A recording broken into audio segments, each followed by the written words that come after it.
Welcome back to another edition of Inside Cottonwood. I am Ron Corbin, Cottonwood City Manager, and today I'm fortunate to have two lovely ladies here to talk to us about a very important topic to raise awareness for domestic violence and Domestic Awareness Month. So we're in October, we're about halfway through, so it's a good time to talk about it, raise awareness, and then talk about some of the resources that we have. So today we have Johanna Rutschow, our victim advocate here at the police department. Welcome, Johanna. Thank you. And then we have Peg Trulson, Director of Therapeutic Services at the Verde Valley Sanctuary. Thank you for joining us. Thank you for having me. So before we get started talking about Domestic Awareness Month, let's talk about the two of you and give us a little bit of background. If you would, Johanna, why don't you go first? Sure. Yeah, I am the victim advocate at the Cottonwood Police Department. So I serve all victims of crime in Cottonwood. Today we'll talk mainly about our domestic violence victims, but anyone that's been a victim of any sort of crime in Cottonwood, I touch base with. I help them get their voice heard. I explain the criminal justice process and the judicial process.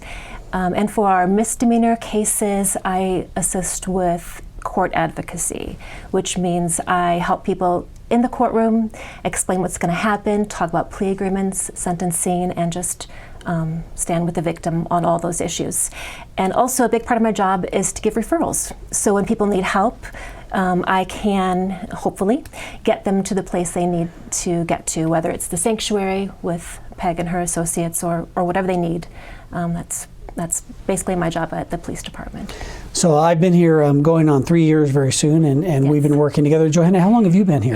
It's coming up on 5 years, actually. Wow. So, you know, I feel very fortunate to work with you and the whole team here at Cottonwood. For a city our size, to have these kind of victim services is pretty amazing. So thank you for choosing us and working with us to make it happen. And we've had a couple crises since I've been here, community crises, and I'll just throw out a shout out to you. You've been wonderful to work with, and I've seen you sit and stand and pray by many victims, both big and small, regardless of what was happening in their situation. So those are some pretty big shoulders, so thank you for all that you do. Thanks.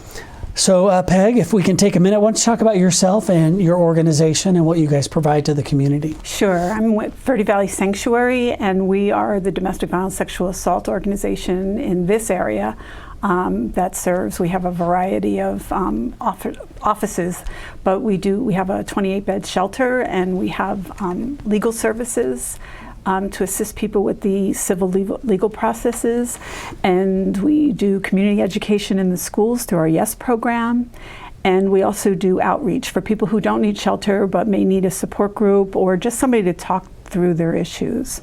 So I think it's important to recognize that you help more than just in the moment of crises. Yes. You help before crises and after crises. Right. We really would like to help people more before crises. Right. Right. So there are a lot of supportive services to help people identify red flags of abuse, help them navigate it, support for even the extended family so that they know how to be helpful and not further marginalize somebody who might be experiencing domestic violence.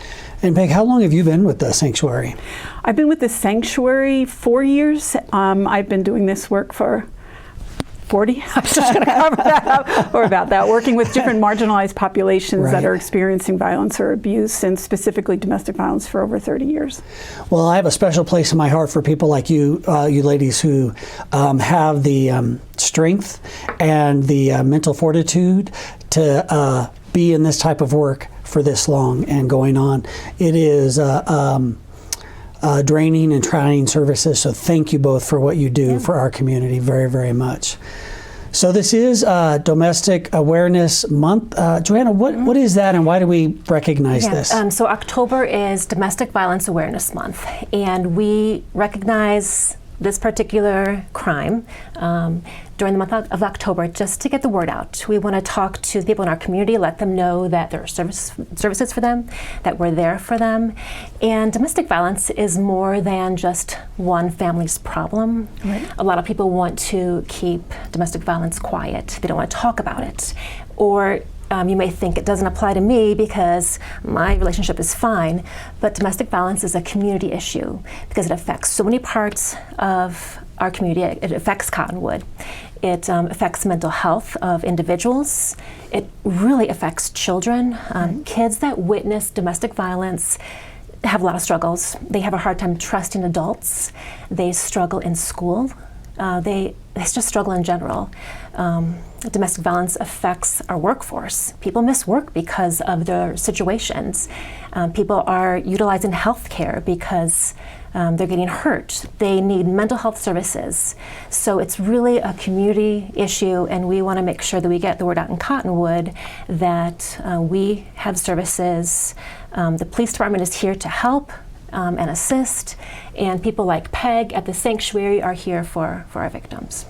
Well, thank you for that. It clearly, we're going to raise awareness, hopefully, for the 10 people that watch my show. Thank you, and we're going to make you a little more educated today on this issue. No, we need to get the word out. There's no reason for people to suffer in silence. So I appreciate that. So, Peg, tell us a little bit about what it looks like. What is domestic violence, and what should family and friends be looking for? Yeah, so we often have this idea that it's the black eye or the fist, but it's not that. Relationships that result in power and control struggles often start with a kiss. It starts with wooing. Nobody's going to, hook up with somebody who hits them on the first date. So what we look for is the red flags, major issues of controlling, jealousy. One of the ones that's really come up a lot these past year and a half is the isolation that abusers really thrive in. Their family becomes isolated, they become more controlling in it. So we want to look at our friends and family who may be isolated. We want to look at people who are struggling with younger relationships, teens in particular. We talk about the extreme jealousy that happens, a relationship that may be going too fast for one partner, where the power dynamic is one person wants to really control, one person wants to be the be-all and end-all, and those are really big red flags. So we want people to just pay attention to that, pay attention to their own, if it's themselves that are experiencing their own gut reaction, and then for family and friends to be supportive, to be there as listening, to know the services that are available. I think that's really important. So what does a victim look like? What does a victim look like? Well, I tell people all the time that a victim looks like your neighbor, your sister, your friend, your coworker, because domestic violence does not discriminate. Right. And we see that in Cottonwood. We see high socioeconomic levels of individuals, low levels. We see everything in between. It can affect anyone. We have senior citizens that are experiencing this. We have teenagers.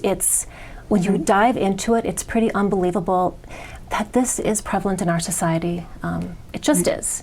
And the more we are comfortable with that concept, the easier it will be to provide services.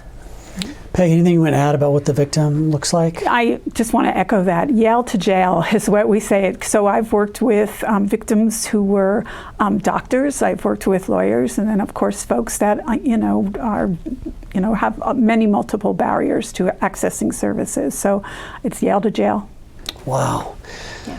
A little eye-opening there. So we're going to have to take a break. So when we come back, I want to talk about those services and where people can go for help. We do have a number. The Sanctuary has a 24/7, 7 days a week, 24 hours a day number, 928-634-2511, and we'll talk more about that when we come back. Thank you.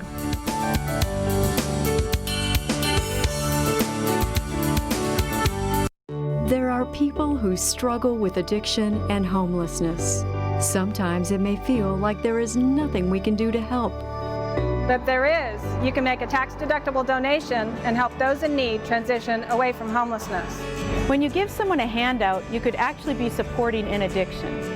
A better life starts with better health, especially for those living in the streets. Support solutions, not addictions. You can make a difference. Visit cottonwoodcares.com. Need a ride to work in Sedona? Hop on the new Verde Shuttle at the Cottonwood Library and ride to all the major employers in Sedona for just $2. It's just that easy. Looking to get back to work? Sedona has jobs and the Verde Shuttle gets you there every 45 minutes. It's just that easy. Working late? The Verde Shuttle runs until 10:30 and offers a free after-hours shuttle in Cottonwood. It's just that easy. Check out verdeshuttle.com for details or ask Google Maps for transit directions. It's just that easy.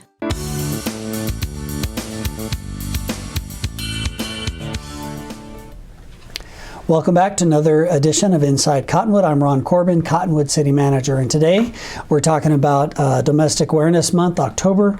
We have with us Johanna Rutschow, our Victims Advocate here at the Police Department. Welcome, Johanna. Thank you. And then we have Peg Trulson, our Director of Therapeutic Services at our Verde Valley Sanctuary. Thank you for being here. Thank you. So when we left off, we were talking about what victims look like. And basically you said your neighbors. So that's anybody, regardless of where you live or what economic status you might have. So that's pretty scary, in my opinion. But if we find ourselves in that situation, or if we find ourselves aware of that, what do we do? Who can we reach out to? Johanna, do we call 911? What do we do? Sure. Yeah, if you're in that situation, absolutely. The police are here to help and respond.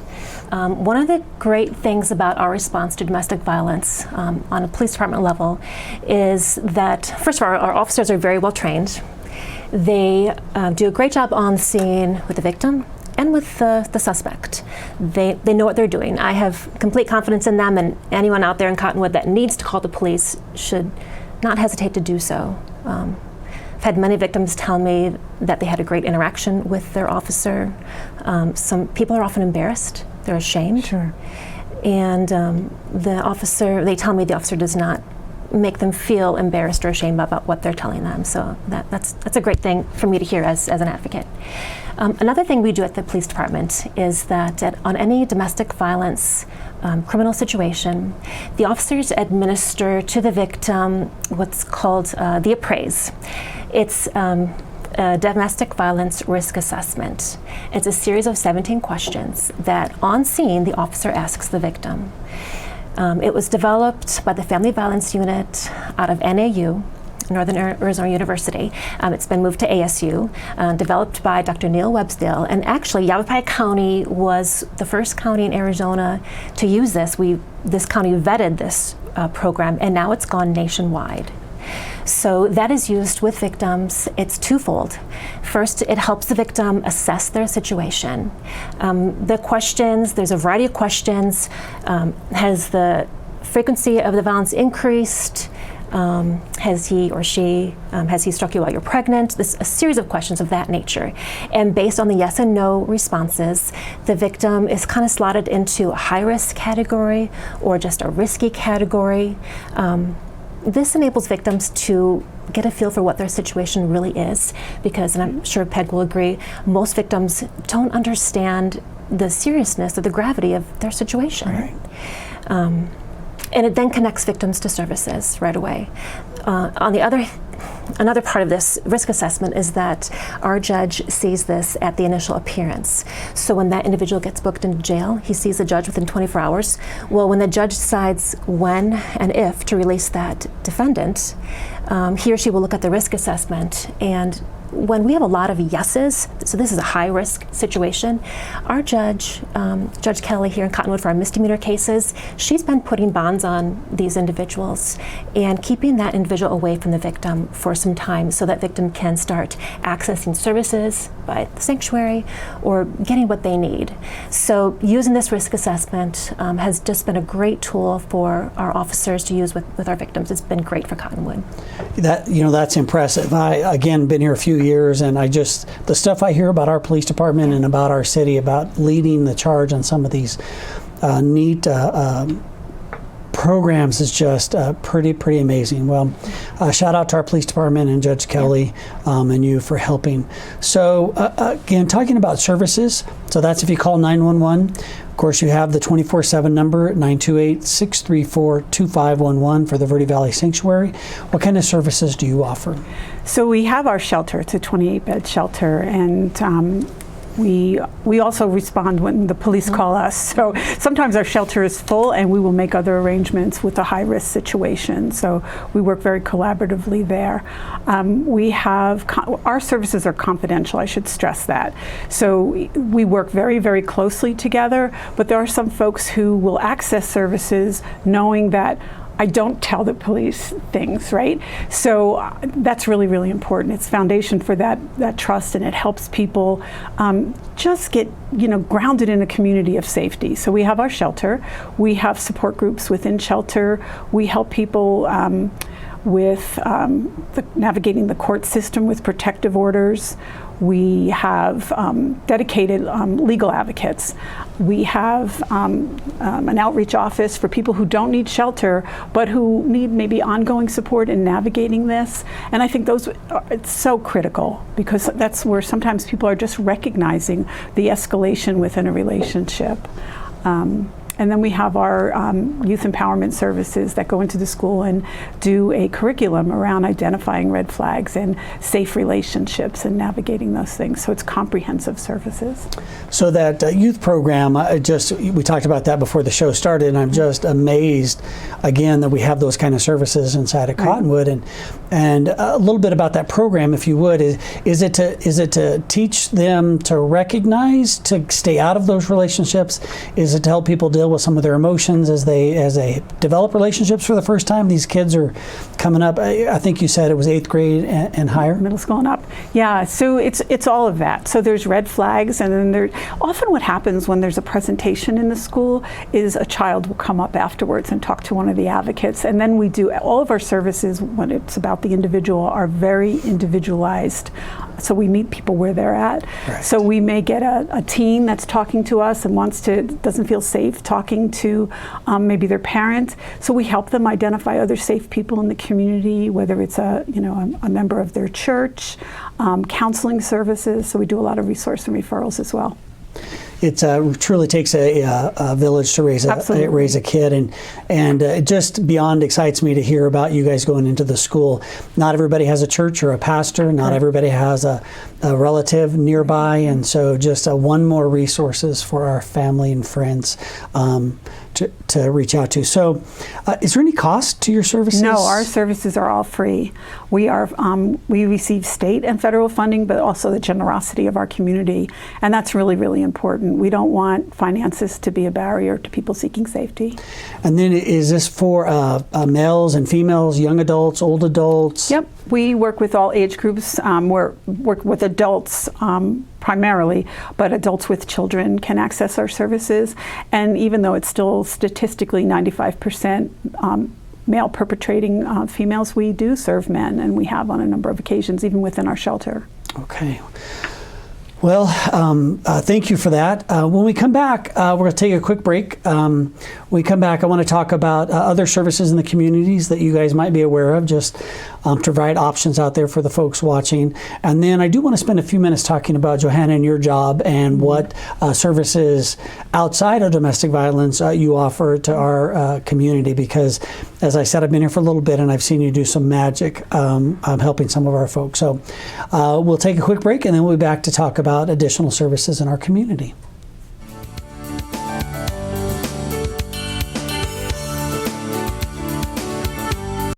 There are people who struggle with addiction and homelessness.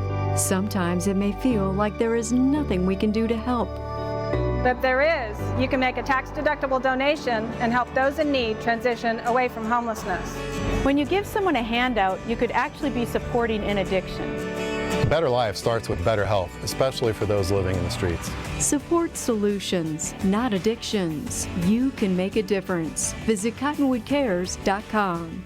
Looking for a ride to Sedona? Hop on the new Verde Shuttle at the Cottonwood Library and go everywhere you want to go in West Sedona, uptown, and south to Poco Diablo Resort. It's just that easy. Looking for a better way to commute between Cottonwood and Sedona? The Verde Shuttle buses are brand new. A cool, clean, comfortable ride for only $2 each way or $3 for an all-day pass. It's just that easy. Check out details at verdeshuttle.com or ask Google Maps for transit directions. It's just that easy.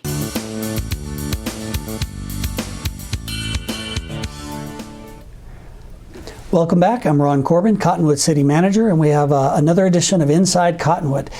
Today we're talking about Domestic Awareness Month, October. I did have a little purple on my shirt, but I didn't save my purple shirt for council meeting tomorrow night, so sorry about that. But I've seen lights out on doorsteps. I've seen businesses turn their porches purple. Tried to paint one of my buildings purple, but my facilities guys said no. They kind of drew the line at that. But I appreciate all that people like you folks do for us. So we have Johanna Rutschow, our our victims advocate, who works for our police department. So thank you for being here this morning. And then we have Peg. I knew I was going to turn it too soon. Trulson, the director of Therapeutic Services at the Verde Valley Sanctuary. Thank you for being here. So we've been talking about what domestic violence looks like. We've talked about some of the services offered both by our police department and by you also. So before we talk about the additional services that we might find in the community, how does this relationship work? Johanna, why don't we start with you? Yeah, well, I want to start by saying that I'm super grateful to Peg and the Verde Valley Sanctuary because they make my job so much easier. I work with victims in the moment of crisis, and I work with victims involved with the criminal justice system. But I can't stay with a victim from beginning to end, and end maybe a year, 2 years, 3 years, because it takes a long time to find yourself again after you've been in this situation. But that's why we have the sanctuary. So I'm more the crisis intervention person, and then I do a warm handoff to the sanctuary. I have driven people to the outreach center. I have called Peg on her cell phone. Don't ever give me your cell phone number. I will call it. She does. I called Peg to come over. Peg, I need you over here at the police department. I've got someone in the lobby, and I need you here for them. And so I'm super grateful to the sanctuary for all that they do. In the middle of the night, if I'm out, I get called out on a situation and I need to get someone into shelter. I call that number, 634-2511, and someone answers. And I say, I need a place for this victim. They can't stay here. And they'll take them. And if they're full, they'll get them a hotel room. I don't have funds just in my job to do that, and that's why I rely on the sanctuary. And I know that when I pass them off to them and hand them off to them, that they're in good hands. So I'm just really grateful for that. So thanks. Peg, anything you want to add about the relationship? Sure. I love it when Johanna brings new recruits or other police officers or anybody from the town over to do to learn more about our services. They get to see our shelter because we do have barriers. We are, some of our protections for confidentiality and privilege for our clients are even stronger than HIPAA. So there are times when it's really important for the police to understand that we're not being obstructionists, that we're following the federal guidelines and it's based in safety. But we want the communication in general to be very open and supportive, but information that clients give us specifically do not get transferred to the police. And the same with the going back and forth. When there's an ongoing criminal investigation, she can't always share things with me. So there's that respectful relationship, understanding each other's boundaries, and that's a really good way to model healthy relationships. We know where we begin and where we end. No, I couldn't agree more. And really, from what I can tell, it's about protecting the victim and making sure that they're in a safe environment and have the chance to recover. So very good. Yeah, Peggy, you had brought up about the recruits, and I had mentioned earlier about the training our officers receive. And so it's been great that I have the opportunity to spend time with our new officers, our rookies, for lack of a better word, and we go to the sanctuary. It's a field trip. I introduce them to the people at the sanctuary. They talk to our new officers who are just ready and just eager for that knowledge and information, not on just what they offer, but on what domestic violence really looks like. And they've been super helpful in keeping our officers abreast of domestic violence and all the dynamics, and it's been a great thing. So thanks. One of the interesting things about police work nowadays, it's not just about arresting bad guys. Right. It's about providing services to the community. And so having that link for like the Verde Valley Sanctuary is awesome. So we've talked about the phone number. We've talked about 911. Are there any other services you guys are aware of that people can get help with if they need? I refer people not only to the sanctuary, but to Spectrum in town. They offer mental health services. There's also the county health department where people can get medical help. There are a number of counselors in town that victims can make use of, even if they have no money. Because if you're the victim of a crime in the state of Arizona, you can take part in the victim compensation program, which means the state will reimburse you for costs of things like counseling and medical expenses. So there are resources, and there's access to those resources if people know where to look. Peggy, anything you want to add to that? Well, of course, the schools are a big resource in collaboration with us. But and I have the Spectrum Crisis Team on my speed dial. So because often we're working with people who have been abused, they're in trauma, they. You know, sometimes they've been living in a chronic situation, and their strategies. It's complicated to live in a communal setting to begin with. But sometimes people's strategies to navigate what's kept them safe in their abusive home is not always lovely behavior within a shelter, or they can just deregulate emotionally, and we see that sometimes with kids. So Spectrum Crisis Team has been amazing work with us. Well, another shout out to Spectrum Healthcare. It seems like I talk about them a lot on this show because they're an integral part, a great partner to have in our community. So Johanna, before we wrap up this segment, I do want to you do more than domestic violence for our police department. You did talk about misdemeanors and stuff. Do you want to talk briefly about the other services you provide for our community? So I try to reach out to all our victims of crime in Cottonwood. Domestic violence is a big one because it's just so complex. But being the victim of any crime is tough.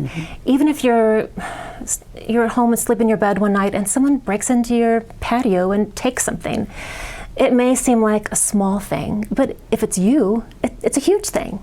And it's scary, and your sense of safety in your own home is taken away. So I try to connect with people like that and just talk about it and talk them through it, what's normal, which pretty much any reaction they're having is normal because it's traumatic, regardless of the level of trauma.